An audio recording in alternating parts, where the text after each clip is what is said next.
తారీఖున జరిగే కౌంటింగ్ ప్రక్రియ మినిట్ టు మినిట్ అప్డేట్ కోసం ఉదయం 8 గంటల నుంచి సాయంత్రం ఫలితాల వరకు మా కేటీవీ తెలుగు ఛానల్ లైవ్ చూడండి. సో మొన్నటి వరకు కూడాను దాదాపుగా 6 నెలల నుంచి కూడాను ఎన్నికల నగారం మోగుతూనే ఉంది. ప్రతి ఒక్కరు కూడా ఎన్నికల సమరంలో పాల్గొంటూ ఉన్నారు. ప్రధాన పార్టీలు అందరూ కూడాను గెలుపు అవకాశాలు ఉన్న నేతలనే బరిలోకి దించారు. అట్ ద సేమ్ టైం మనం చూసుకున్నట్లయితే ఒక పక్క అసెంబ్లీ ఎన్నికలు, మరోపక్క లోక్సభ ఎన్నికలు. ప్రస్తుతానికి లోక్సభ ఎన్నికల రిజల్ట్ కోసం వెయిట్ చేసిన పరిస్థితి నెలకొంది. ఇక ఇవన్నీ పోయిన తర్వాత కూడాను గ్రామ పంచాయతీల ఎన్నికలు ఎట్లా జరగబోతున్నాయి, అసలు ఎప్పుడు జరగబోతున్నాయి అనేది మనం ఒకసారి చూసుకున్నట్లయితే మరీ ముఖ్యంగా గ్రామ పంచాయతీ ఎన్నికలు ఏదైతే ఉన్నాయో, సర్పంచ్ ఎన్నికలు ఏదైతే ఉన్నాయో జూన్ ఎండింగ్లో అయితే ఈ యొక్క గ్రామ పంచాయతీ ఎన్నికలు అయితే జరగబోతున్నాయి.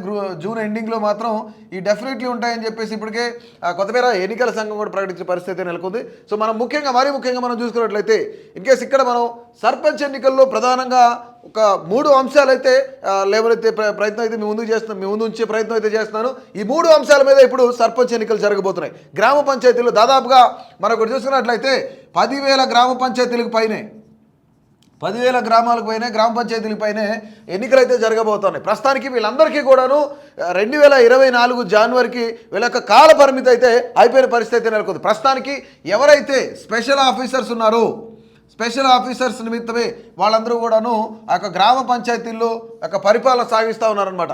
గ్రామ పంచాయతీలు ముఖ్యంగా స్పెషల్ ఆఫీసర్స్ కూడా అలాట్ చేయడానికి ముఖ్యమైన కారణం ఏంటంటే కేంద్ర ప్రభుత్వం నుంచి ఎక్కువగా నిధులు వస్తాయి. గ్రామ పంచాయతీ డెవలప్మెంట్ కానివ్వండి, లేదా గ్రామాల డెవలప్మెంట్ కానివ్వండి, వాళ్ళ యొక్క మౌలిక సదుపాయాల కోసం అని చెప్పేసి కేంద్ర ప్రభుత్వం నుంచి పెద్ద ఎత్తున నిధులు వచ్చే పరిస్థితి నెలకొంది. సో ప్రస్తుతానికి ఈ గ్రామ పంచాయతీలన్నీ కూడాను స్పెషల్ ఆఫీసర్స్ ఎవరైతే ఉన్నారో వాళ్ళ ద్వారానే నడుస్తున్నాయని కూడా మనకు క్లియర్ కట్గా తెలుస్తుంది.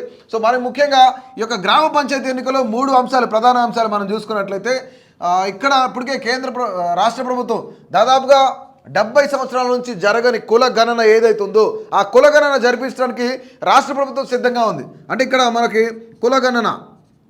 ఈ కుల గణన జరిగితే కనుక సో డెఫినెట్లీ ఇక్కడ కొంతమేర రిజర్వేషన్ ఏదైతే 60% ఉన్న బీసీలు ఎవరైతే ఉన్నారో, దాదాపు 50 నుంచి 60% పైగా ఉన్న బీసీలు ఎవరైతే ఉన్నారో వాళ్ళందరికీ కూడాను ఇప్పుడు కేవలం వాళ్ళకి 17% మాత్రమే రిజర్వేషన్ ఉంది. ఈ 17% రిజర్వేషన్ని పెంచే అవకాశం అయితే చాలా క్లియర్ కట్గా అనిపిస్తుంది. పెంచాలి కూడాను. ఎందుకంటే దాదాపుగా 50% పైన ఉన్న బీసీలు అందరూ కూడాను కులగణన జరిగితే సో డెఫినెట్లీ ఈ యొక్క రిజర్వేషన్ 17% రిజర్వేషన్ అనేది ఖచ్చితంగా పెంచాలి.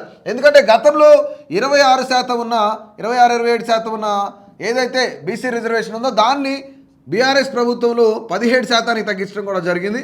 అంటే ఆయా ప్రభుత్వాలు అట్లాగా కొంతమేర తగ్గించుకుంటూ వచ్చిన పరిస్థితి నెలకొంది. ఇక మరీ ముఖ్యంగా మనం ఇక్కడ చూసుకున్నట్లయితే ఇప్పుడు ప్రస్తుతానికి మనం ఏదైతే గ్రామ పరిపాలన ఉందో ఆ గ్రామ పరిపాలన అనేది చాలా ఇబ్బందికరమైన వాతావరణం అయితే నెలకొంది. ఎందుకంటే ప్రస్తుతానికి వీళ్ళందరూ స్పెషల్ ఆఫీసర్స్ మాత్రమే ఉన్నారు. స్పెషల్ ఆఫీసర్స్ ఈ పరిపాలన అనేది ఎప్పుడు ఇబ్బంది అవుతుందంటే సో డెఫినెట్లీ ఈ జూన్ ఎండింగ్లోగా ఎన్నికలు జరగకపోతే సో డెఫినెట్లీ ఈ పరిపాలన అనేది చాలా ఇబ్బందికరమైన వాతావరణం అయితే నెలకొంటుంది. ఎందుకంటే మరీ ముఖ్యంగా మనం చూసుకున్నట్లయితే కేంద్ర ప్రభుత్వం నుంచి నిధులు వస్తున్నాయి కాబట్టి దాదాపుగా రాష్ట్ర ప్రభుత్వం కన్నా కేంద్ర ప్రభుత్వం నుంచే గ్రామాలకు నిధులు ఎక్కువ వచ్చే అవకాశం ఉంది. సో డెఫినెట్లీ ఈ యొక్క పరిపాలన అయితే చాలా ఇబ్బందికరమైన వాతావరణం అయితే నెలకొంటుంది. ఎందుకంటే జూన్ 4 నుంచి ఇప్పుడు జూన్ 4కి రిజల్ట్ అయితే వచ్చే అవకాశం ఉంది.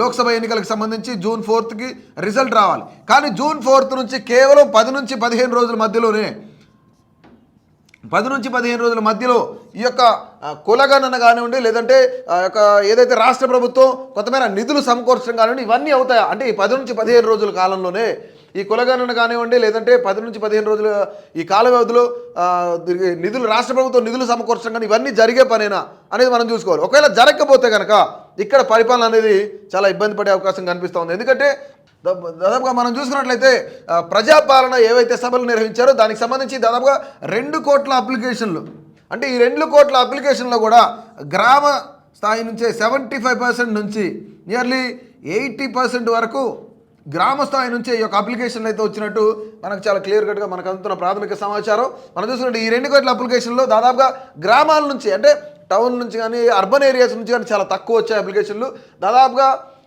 ఎక్కువ మొత్తం కూడా గ్రామ పంచాయతీల నుంచి వచ్చి గ్రామాల నుంచే వచ్చినాయి. కాబట్టి సో గ్రామాలలో ఈ యొక్క 6 గ్యారెంటీలు, ఇల్లు కానివ్వండి, గ్యాస్ కానివ్వండి, కరెంట్ కానివ్వండి, ఇవన్నీ కొన్ని ఉచితాలు ఉండి వీటన్నిటిని కూడాను గ్రామ స్థాయిలో సర్పంచ్ ఉంటేనే, గ్రామ స్థాయిలో వార్డు మెంబర్లు ఉంటేనే ఈ పరిపాలన అనేది కొంతమేర సుగమం అయ్యే అవకాశం అయితే కనిపిస్తుంది. లేదంటే ఇక్కడ ఈ ప్రజాపాలన సభలు ఏవైతే నిర్వహించారో అనేకమైన వాటి కోసం అర్జీలు పెట్టుకునే పరిస్థితి అయితే నెలకొంది. ఇక్కడ పరిపాలనలో సర్పంచ్లు అనేది చాలా కీలకం అన్నమాట. సర్పంచ్లు ఎవరైతే ఉన్నారో వాళ్ళు చాలా కీలకంగా వ్యవహరించే అవకాశం ఉంది. ఈ సర్పంచ్లు కనుక లేకపోతే ఖచ్చితంగా ఈ ప్రజాపాలన కానివ్వండి, 2 కోట్ల అప్లికేషన్ కానివ్వండి, ప్రజలకు ఇచ్చే ఉచితాలు కానివ్వండి, లేదంటే సబ్సిడీ ధరలు కానివ్వండి, వీటన్నిటికి సంబంధించి ఎవరికి ఇవ్వాలి, ఎవరెవరు అర్హులు అనేది ఈ సర్పంచ్లు చాలా కీలక పాత్ర పోషిస్తారు గ్రామ స్థాయిలో. సో డెఫినెట్లీ ఈ 15 రోజుల్లో కులగణన జరగదా అనేది కూడా ఇది ఒక పెద్ద క్వశ్చన్ మార్క్ అనే చెప్పుకోవచ్చు మనం. ఇకపోతే ఇక్కడ మనం చూసుకున్నట్టయితే ముఖ్యంగా రిజర్వేషన్లు చాలా ఇంపార్టెంట్ రోల్ ప్లే చేస్తున్నాయని చెప్పుకోవాలి మనం.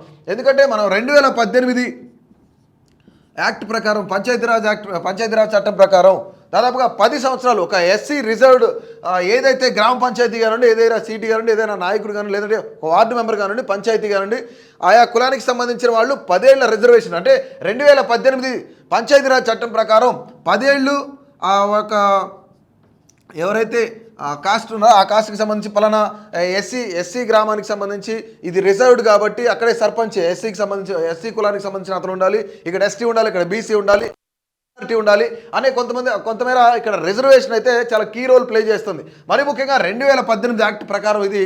సో ఒక నియోజకవర్గంలో ఎస్సీ గతంలో 2018లో పోటీ చేశారనుకోండి, దాదాపుగా 2018 నుంచి 2028 వరకు అంటే దాదాపుగా 10 ఏళ్ళు ఈ ఎస్సీనే అక్కడ పోటీ చేసే అవకాశం ఈ 2018 యాక్ట్ ప్రకారం అయితే ఉంది. కానీ వీటన్నిటినీ కూడాను సుప్రీంకోర్టు వీటన్నిటినీ దృష్టిలో పెట్టుకొని 50% మించి రిజర్వేషన్ అనేది ఉండకూడదు. సో ఇక్కడ 50% రిజర్వేషన్ ఉంటే మరొక 50% జనరల్ కేటగిరీ ఉండాలి.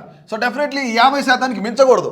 ఇప్పుడు మనం క్లియర్ కట్గా ఈ 50%కి మించకూడదు అంటే ఇక్కడ ముఖ్యంగా మనం చూసుకున్నట్లయితే కులగణన చూసుకున్నట్లయితే దాదాపుగా 60%కి వెళ్ళే అవకాశం ఉంది. 60% పైగా వెళ్ళే అవకాశం. ఎందుకంటే బికాస్ ఇక్కడ బీసీలు రాష్ట్ర వ్యాప్తంగా ఉన్న బీసీ అందరూ కూడాను కొంతమేర ఎక్కువగా ఉన్నారు కాబట్టి బీసీలో అనేకమైన కులాలు ఉన్నాయి కాబట్టి సో డెఫినెట్లీ వాళ్ళందరికీ కూడా రిజర్వేషన్ వర్తిస్తుంది. సో డెఫినెట్లీ ఈ యొక్క 50% రిజర్వేషన్ అనేది పెరిగే అవకాశం ఉంది. కానీ సుప్రీంకోర్టు ఇచ్చిన దాని ప్రకారం 50% రిజర్వేషన్ అయితే పెంచితే కనుక సుప్రీంకోర్టు ఆదేశాలను ఉల్లంఘించినట్లే అవుతుంది. సో ప్రతి ఒక్కరు కూడా డెఫినెట్లీ గుర్తుపెట్టుకోవాల్సిన విషయం ఏంటంటే ఇక్కడ కులగణన జరిగితే సో డెఫినెట్లీ రిజర్వేషన్ పెంచాల్సిన అవసరం ఉంది. కులగణన దాదాపుగా 70 సంవత్సరాల నుంచి జరగని కులగణనకు మేము ఆదేశాలు ఇచ్చాం అని చెప్పేసి సీఎం రేవంత్ రెడ్డి సాక్షాత్ చెప్పడం కూడా జరిగింది. కానీ ఏ విధంగా పంచాయతీరాజ్ ఎన్నికలు జరగబోతున్నాయి, పంచాయతీ ఎలక్షన్స్ జరగబోతున్నాయి, సర్పంచ్ ఎన్నికలు జరగబోతున్నాయి అంటే నిజంగానే ఏదైతే సుప్రీంకోర్టు ఇచ్చిన ఆదేశాలను ఉల్లంఘన అంటే ఇక్కడ కులగణన ప్రకారం అయితే సుప్రీంకోర్టు ఇచ్చిన ఆదేశాలను ఖచ్చితంగా ఉల్లంఘించాల్సిన అవసరం అవుతుంది, ఉల్లంఘిస్తారు కూడాను. సో డెఫినెట్లీ ఎందుకంటే మన పక్క రాష్ట్రమైన తమిళనాడులో దాదాపుగా వాళ్ళు 50%కి మించి రిజర్వేషన్ అమలు చేస్తున్నారు. 50% దాటిపోయింది. కానీ అదే పందాలో ఇప్పుడు జనాభా తమాషా ప్రకారం అయితే బీసీలకు ఎక్కువ సీట్లు ఇవ్వాలి, బీసీలకు ఎక్కువ మందిని సర్పంచులుగా పోటీ చేయించాల్సిన అవసరం ఎంతైనా ఉంది. ఎందుకంటే ముఖ్యంగా ఇక్కడ కులగణనలో మనం చూసుకున్నట్లయితే 50%కి మించి అంటే రాష్ట్రంలో ఉన్న జనాభా తమాషా ప్రకారం చూసుకున్నట్లయితే 50%కి మించి బీసీలు అందరూ కూడా ఎక్కువ ఉన్నారు కాబట్టి వాళ్ళకు కూడా రిజర్వేషన్ కల్పించాలి.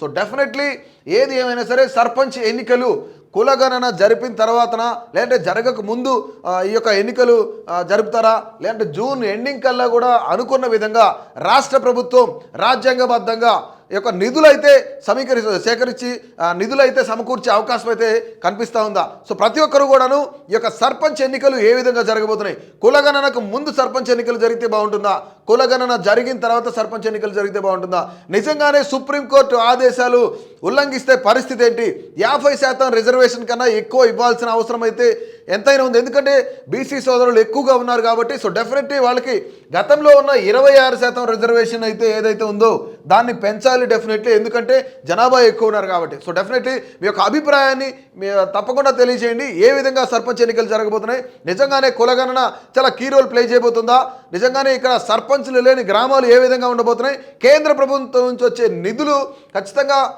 గ్రామానికి ఉపయోగించాలంటే గ్రామ పంచాయతీలకు ఉపయోగించాలంటే సో డెఫినెట్లీ ఇక్కడ సర్పంచ్ అనేవాళ్ళు చాలా కీ రోల్ ప్లే చేస్తున్న పరిస్థితి అయితే నెలకొంది. సో ప్రతి ఒక్కరు కూడా మీ యొక్క అభిప్రాయాన్ని తప్పకుండా తెలియజేయండి. Please subscribe to KTV Telugu KTV Telugu channel.